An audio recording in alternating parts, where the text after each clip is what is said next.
hacer a nuestra querida Margot Benacerraf. Quiero agradecer a sus familiares, admiradores, amigos que están acá reunidos todos para celebrar la vida y la obra de nuestra querida Margot. Quiero agradecer a la Fundación Audiovisual Margot Benacerraf, de la que además forman parte Alexandra Cariani, su directora general de FK, y de hecho una de las primeras cosas que hicimos fue justamente hacer este acto, este homenaje que está dividido en dos partes. Alexandra les dará mayor detalle y está con nosotros también Trino Márquez de Ideas de Babel, nuestro asociado en lo que son los cineencuentros que realizamos de manera gratuita los terceros sábados de cada mes de forma consecutiva desde hace ya mucho tiempo, y de lo virtual por razones ya conocidas volvimos a lo presencial y lo hemos venido realizando de esa manera. Este mes quisimos hacer una pausa homenaje. Creo que vamos a tener una hermosa mañana para recordarla. Está esta foto de Margot que la verdad no deja de ser emocionante verla, del año 2019, si mal no recuerdo, de la presentación del libro que escribió Diego Arroyo Gil sobre sus memorias. Alexandra. Sí. Buenos días, muchísimas gracias por estar aquí. Lo primero que quiero decir es que es impensable pensar en Margot, recordarla y hablar de ella sin tomar en cuenta sus flores favoritas. Margot era una fanática de los girasoles. Cada vez que cumplía años, el apartamento se llenaba de flores, y al revés de lo que se suele hacer, que se aplaude al final de los eventos, yo quisiera empezar con un gran aplauso.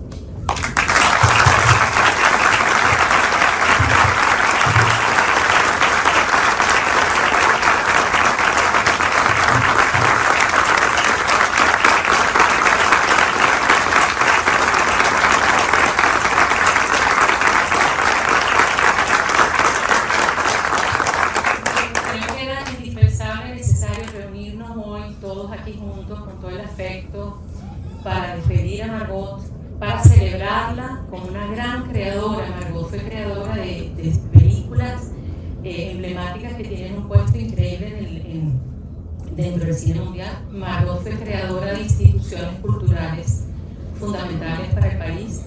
Margot fue creadora con una gran visión de la Fundación Audiovisual Margot Benacerraf para darle continuidad a toda esa pasión de ella y a toda esa necesidad de seguir difundiendo la cultura audiovisual.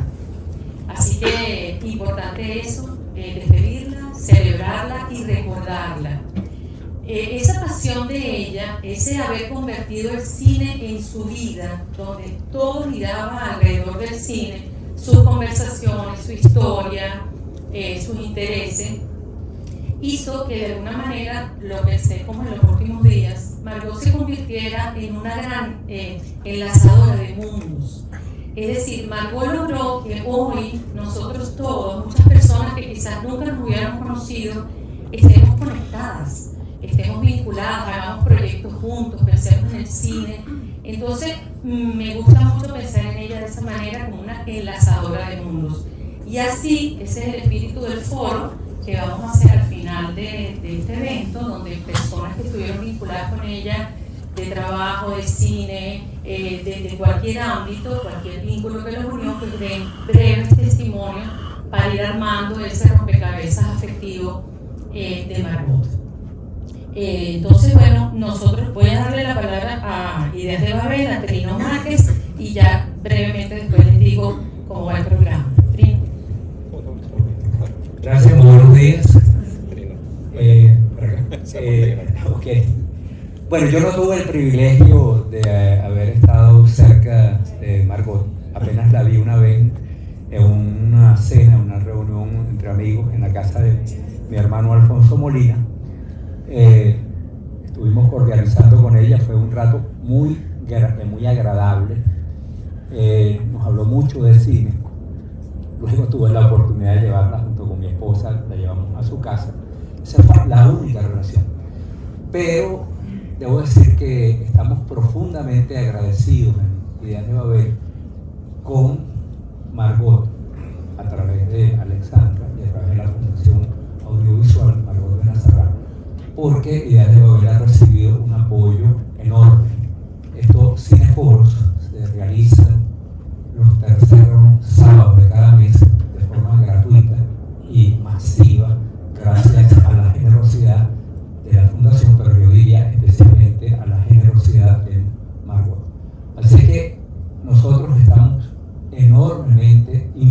infinitamente agradecido, porque apoyar esta iniciativa es apoyar al cine, y desde los últimos meses apoyar al cine nacional y al cine latinoamericano. Así es que nosotros siempre recordaremos con muchísimo afecto a Margot, a la Fundación, y desde luego le agradecemos muchísimo a Alexandra su solidaridad con nosotros. Así es que muchísimas gracias. Gracias, Trina. Vamos a hacer ahora brevemente un viaje por la larga y extraordinaria vida de Margot.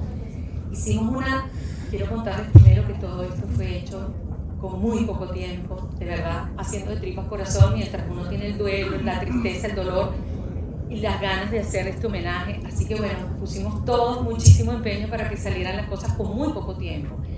Esto es, como les digo, un viaje a través de la historia de Margot, muy chiquitico, muy breve, y basándonos en fotos de ella familiares, inéditas, creo yo, que quizás nadie ha conocido. Para mí fue un gran descubrimiento ir revisando y seleccionando también esas fotos. Y bueno, armamos esta especie de viaje, como les digo, de estas fotos que forman parte ahora de la colección Margot Benacerraf y de la Fundación Margot Benacerraf. Así que bueno, vamos a destapar ese baúl de recuerdos preciosos de la vida de Margot, y posteriormente vamos a darle la palabra a uno de sus familiares, a Andrés Benacerraf, uno de sus sobrinos, que va a hablar en nombre de la familia. Bueno, espero que lo disfruten.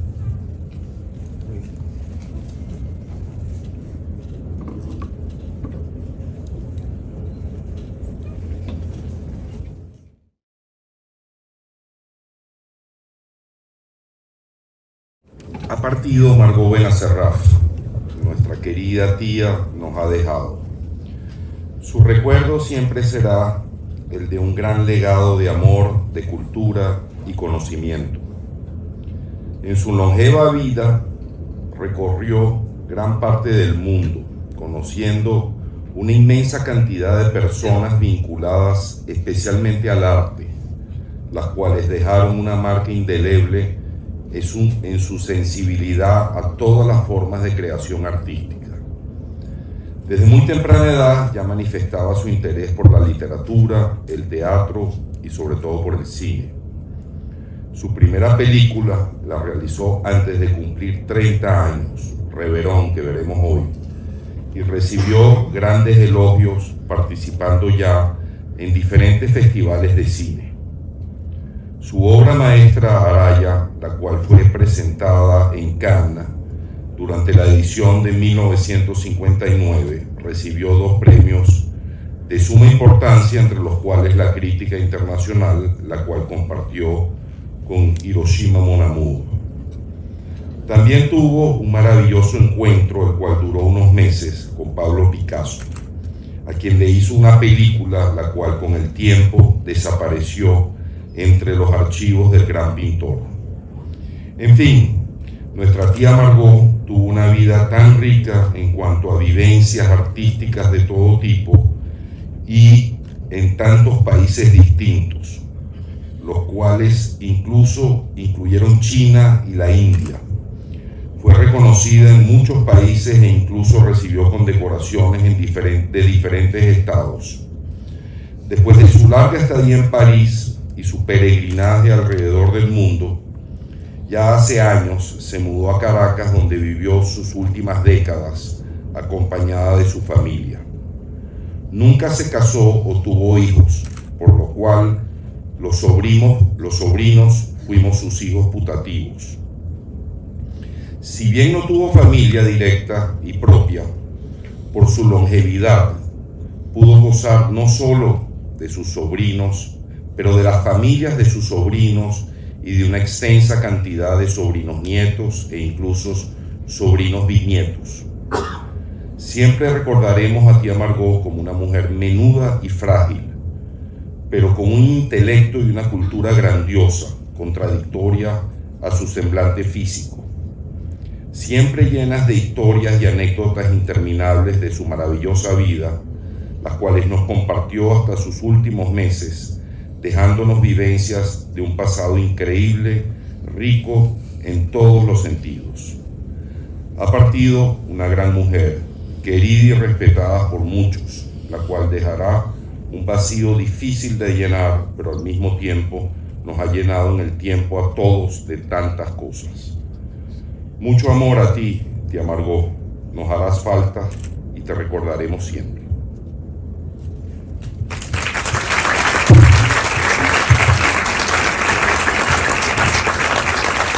Gracias, y gracias a toda la familia de Margot que está hoy aquí. Bueno, a continuación vamos a proyectar Reveró, la primera película de Margot del año 1952, y posteriormente está aquí con nosotros Jonathan Reveró para presentar Madame Cinema, la biopic que hizo Jonathan sobre Margot. Así que bueno, seguimos.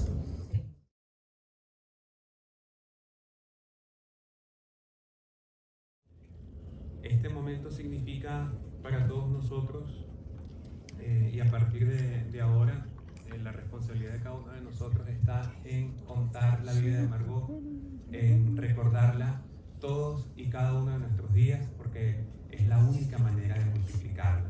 Y al multiplicarla, pues, estamos multiplicando su ejemplo, su modelo de gestora cultural y de creadora.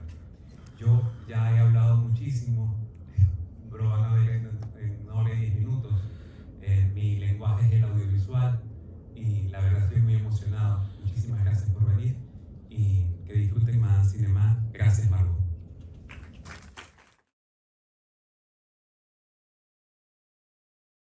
Experiencia de casi 10 años de trabajo con Margot.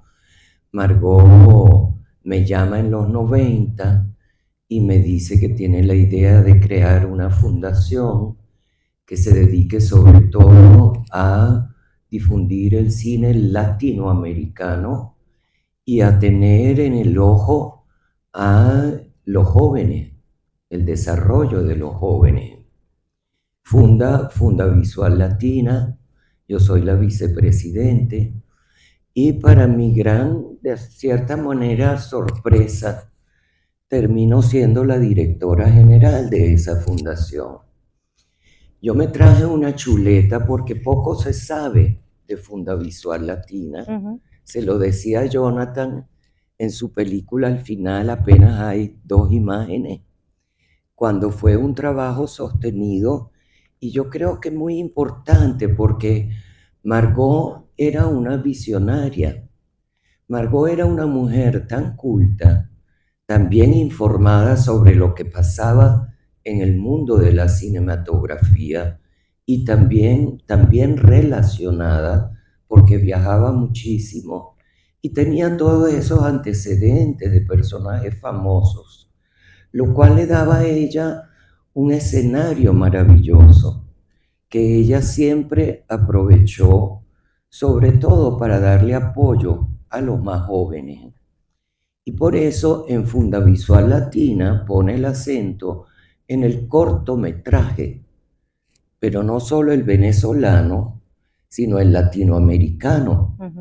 Y no solo en cine, sino en video. Recordemos que para entonces no existía el digital, es decir, no todo el mundo era un camarógrafo con su teléfono, hacía falta una cámara de video, era mucho más económico, y buscando siempre el talento, preferencia también el video, y no solo el 8 milímetros, 16, 35 milímetros, sino sobre todo también el video. Entonces, en 1992 comenzamos las actividades, y les voy a leer brevemente, hice esta chuleta esta mañana, de lo que hicimos en esos 7 años que yo estuve frente a Fundavisual Latina, antes de Juan Carlos Lozada, que acaban de ver en la pantalla, antes de Alfonso Molina. Hicimos en primer lugar un encuentro de realizadores andinos y coproductores europeos en el año 92. En el Hotel Ávila reunimos durante 4 días productores de distintos países de Latinoamérica y, por supuesto, una representación venezolana importante, con productores de Francia, de España, de Alemania. El financiamiento lo logramos con la UNESCO y además corrían los años en los cuales el gobierno de Venezuela todavía apoyaba la cultura. Los que hacíamos cultura íbamos a la Cámara de Diputados, presentábamos nuestra programación y lográbamos sí o no fondos para nuestro trabajo. Fundavisual Latina siempre logró esos fondos. Tengo muchas anécdotas, pero voy a seguir adelante porque esto ya es un poco largo. Hicimos un festival de Caracas de cortometrajes latinoamericanos en cine y video en el 92 y en el 94. En el 92 coincidió con el golpe de Estado del 4 de febrero. Las películas todavía estaban en aduana y fue Ludmila Calvo, una heroína del Ateneo de Caracas, que en medio de todos los disturbios bajó hasta Maiquetía y logró sacarnos las películas que fueron vistas por un jurado internacional de 5 personas en el Hotel Eurobuilding, y a veces tenían que agacharse porque los disparos iban y venían en la Carlota. O sea, ese fue... ¿Perdón? Ajá, sí. Fue muy interesante porque fue tan accidentado y sin embargo logramos llevarlo adelante y hacer al final el acto de premiación en la Cinemateca Nacional. Fueron 2 festivales. Después celebramos en el 97 los 100 años del cine venezolano. Recuerdo también en la Cinemateca con una muestra muy interesante, con un gran cóctel, con mucha alegría, una celebración muy hermosa, recuerdo. Después hicimos un seminario para la formación de coproductores internacionales en el 97. Margot, como los que estábamos en la directiva, recuerdo a María Auxiliadora Barrios, que venía de la producción de telenovelas de Radio Caracas Televisión. Había mucha conciencia de la necesidad de formar productores profesionales.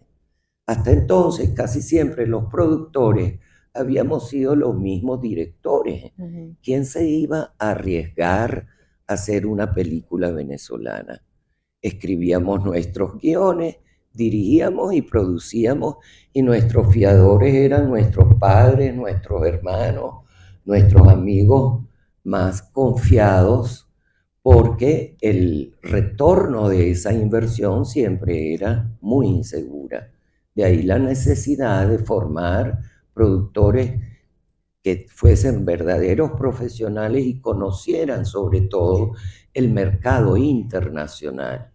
Debemos pensar que en ese entonces Venezuela tenía más presencia internacional de la que tiene hoy en día. Hoy nos toca nuevamente empezar casi desde cero.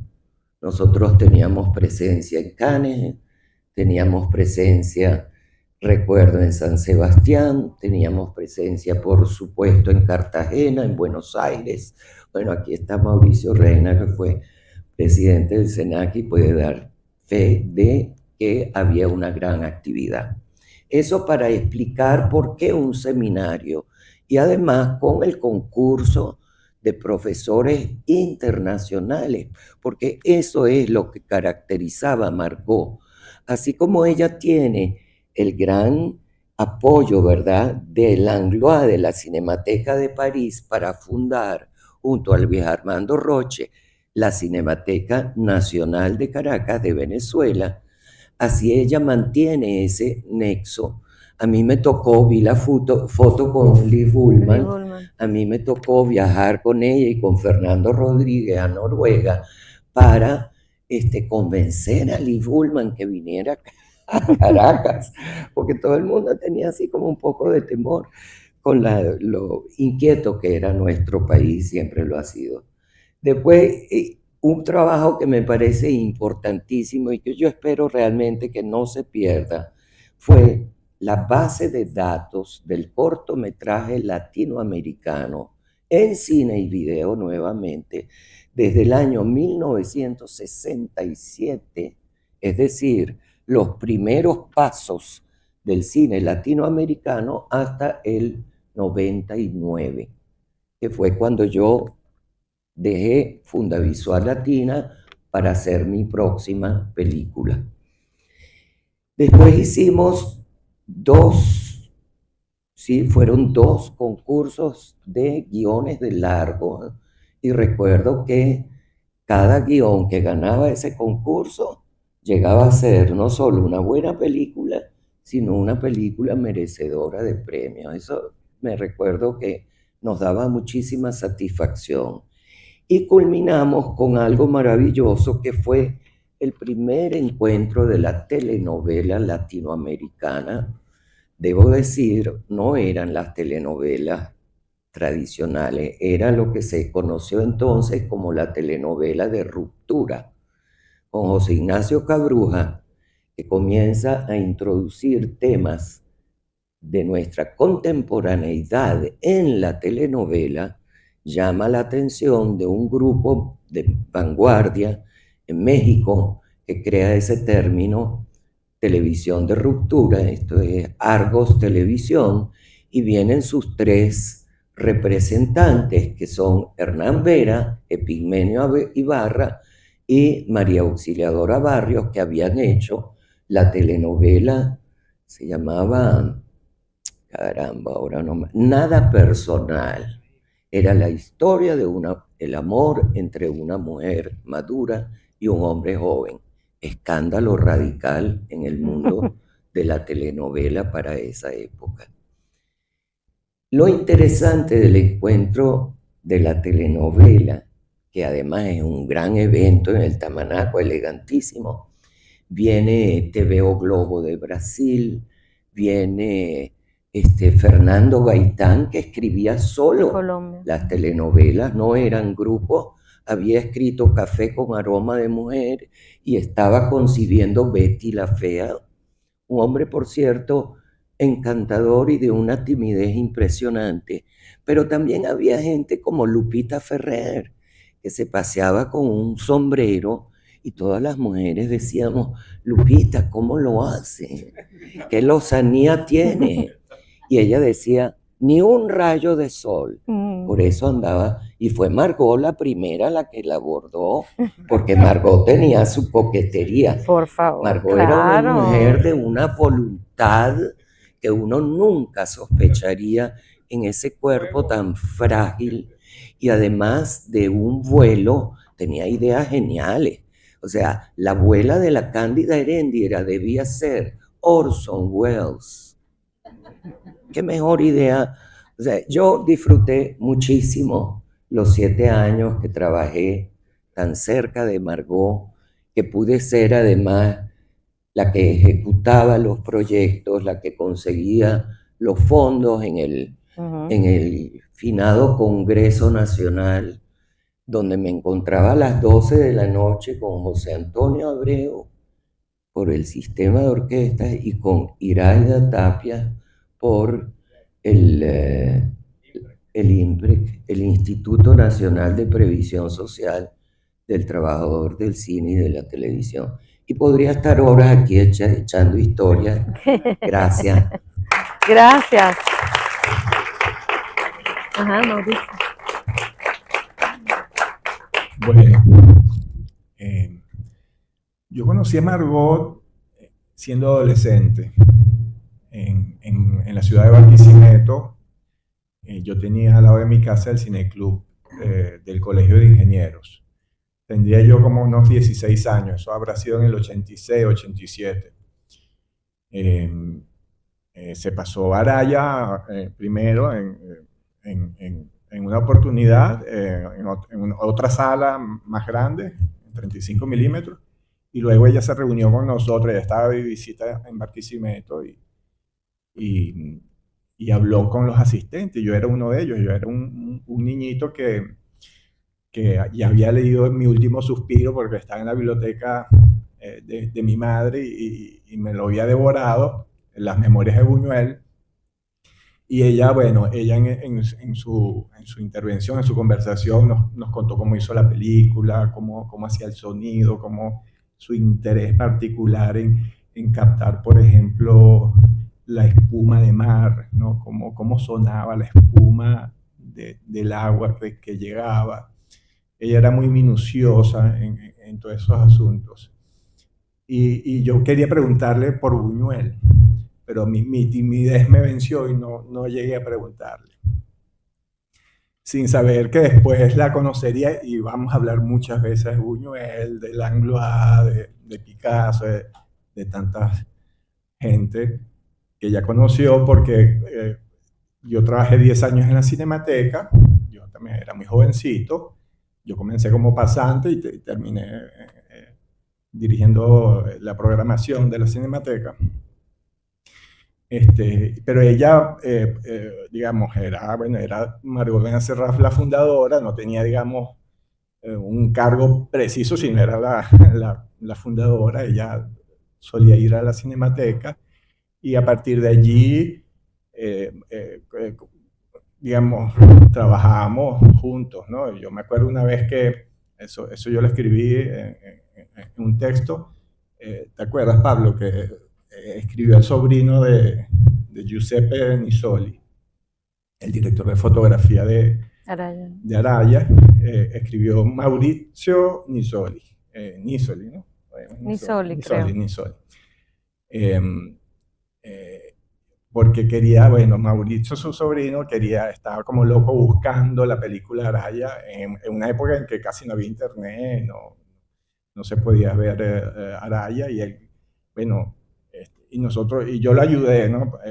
A Mauricio junto a Margot, y le enviamos la película. Entonces ese sobrino de Giuseppe, bueno, estuvo muy contento. Bueno, Margot, y luego yo tuve la oportunidad, después que yo renuncié a la Cinemateca, de dirigir la Sala Margot Benacerraf en un momento en que la Sala Margot, que tuvo pues años de gloria, estaba en su crisis. De hecho, yo fui testigo de su cierre, digamos, como sala del Ateneo de Caracas, ¿no? Y fue una época, digamos, muy, muy importante, porque a pesar de que había ya la sala estaba como en decadencia, digámoslo así, en cuanto a público, conservamos la calidad, y Margot siempre estaba muy atenta, tanto en la Cinemateca y luego en la Margot, en la Sala Margot, de todo, de la programación, de todos los detalles. Ella siempre me llamaba para consultarme, digamos, cualquier asunto de trabajo, de exhibiciones, o en la universidad. Yo doy clase en la Escuela de Arte también. Y siempre, digamos, Margot se reunía de la gente que la asesorara también, ¿no? Siempre se reunía de gente y escuchaba mucho también, ¿no? Entonces yo creo que la capacidad de Margot era esa también, ¿no? De escuchar y de rodearse de gente que supiera y que le dijera y que la asesorara bien, ¿no? En los proyectos que ella tenía en la cabeza. Y bueno, y son tantas historias, ¿no? Digamos, en esos años nació también una amistad, ¿no? Y uno, digamos, salíamos al cine, a un museo, a compartir, a conversar mucho, ¿no? Yo la llevaba y la traía a su casa, ¿no? Yo me acuerdo cuando yo me casé con Carmen, mi esposa, y le dije, no, pero es que yo salgo con Margot. O sea, para que supiera, ¿no? Yo salgo con Margot. Entonces, de hecho, cuando ahorita se murió, Carmen me lo recordó. Es que tú me dijiste que salías con Margot. Por supuesto, bueno, una amistad solamente, ¿no? Una linda amistad. Entonces, bueno, va a hacer falta y bueno, vamos a darle la palabra a Pablo.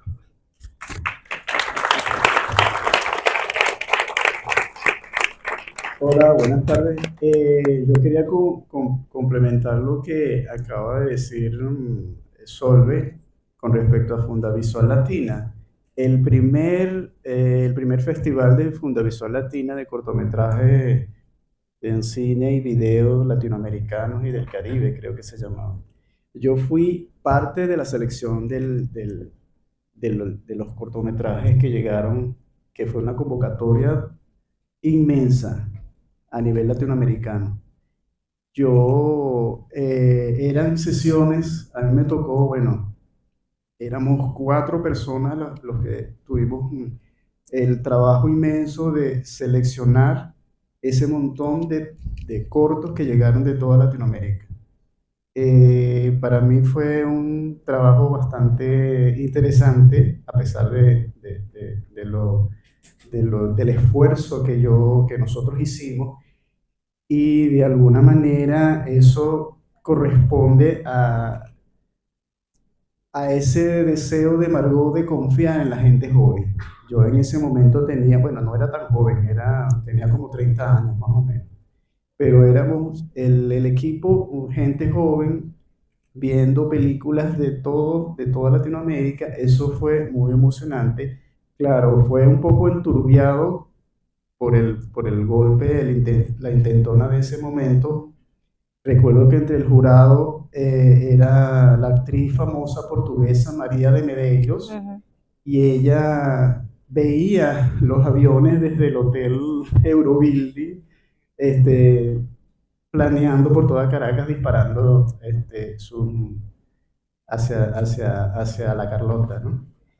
Entonces, quería contar esta anécdota porque, de alguna manera, bueno, yo he estado ligado a Margot, no solamente porque trabajé en la Cinemateca 12 años, pero mi primer contacto presencial con Margot fue estudiando en la Escuela de Arte de la UCB, que nuestra profesora Carmen Luisa Cisneros de cine latinoamericano la invitó a ella para que echara el cuento de Araya.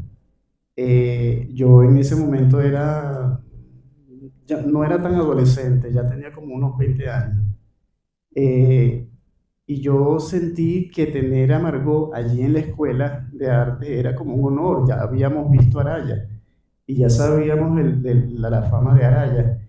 Y yo le decía a mis compañeros, tenemos a Margot Fredacerrada acá. Yo ni pendiente que yo iba a trabajar en la Cinemateca, que es su otra hija, que ella creó en el 66, en un momento donde no había ninguna concepción de lo que era el cine de arte y ensayo en Venezuela. La Cinemateca llegó para llenar ese vacío que había en ese momento. Creo que 2 años después comenzaron las discusiones sobre la ley de cine, en el 68, 60, que de alguna manera... Esa fue la prehistoria. La prehistoria, exactamente. Pero de esa prehistoria es la Cinemateca que empezó, y muchos cineastas, yo recuerdo Jacobo Benzo, muchos cineastas han dicho que se han formado en la Cinemateca Nacional, viendo películas en la Cinemateca Nacional. Que cuando se creó la Fundación Cinemateca Nacional, en 1992, yo empecé a trabajar con la Cinemateca Nacional en la fundación. Y Margot siempre estuvo al lado nuestro, y ella estaba muy emocionada porque nosotros estuviéramos allí, porque era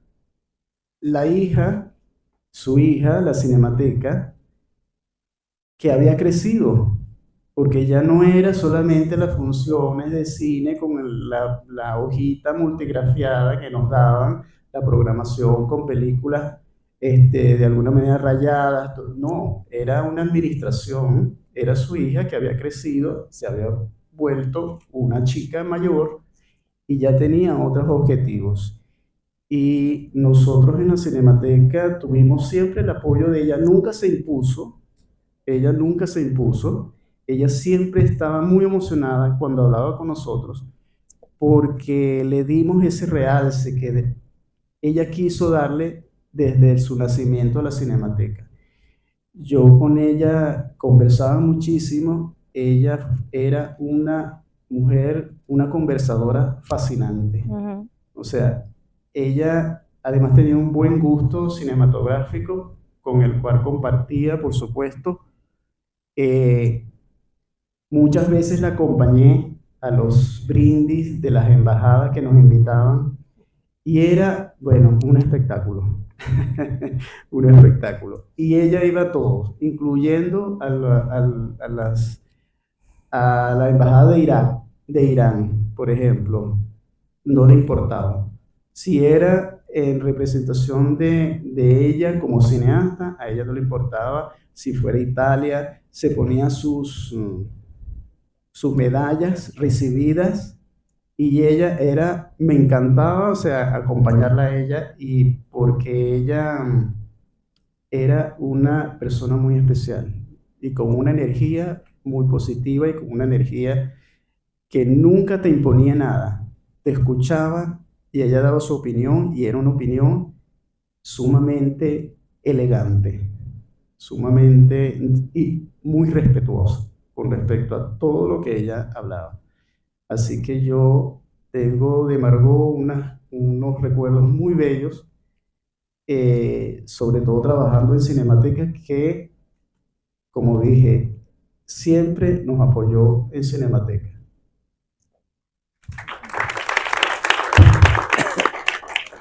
Bueno, ya tenemos que ir despidiendo. Yo solamente quería decir algo muy breve, y es que no necesariamente hizo falta que conocieras personalmente a Margot.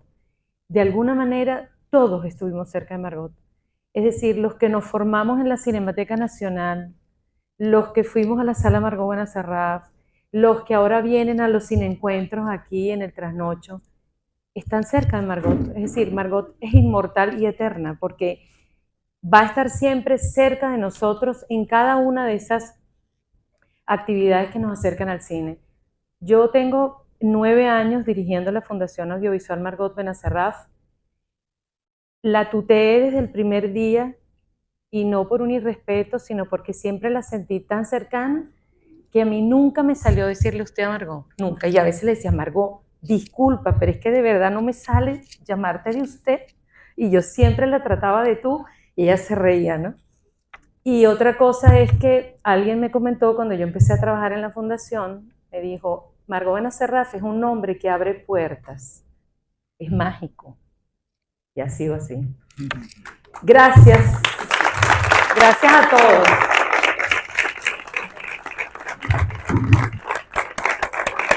Gracias, Ale. Gracias de verdad.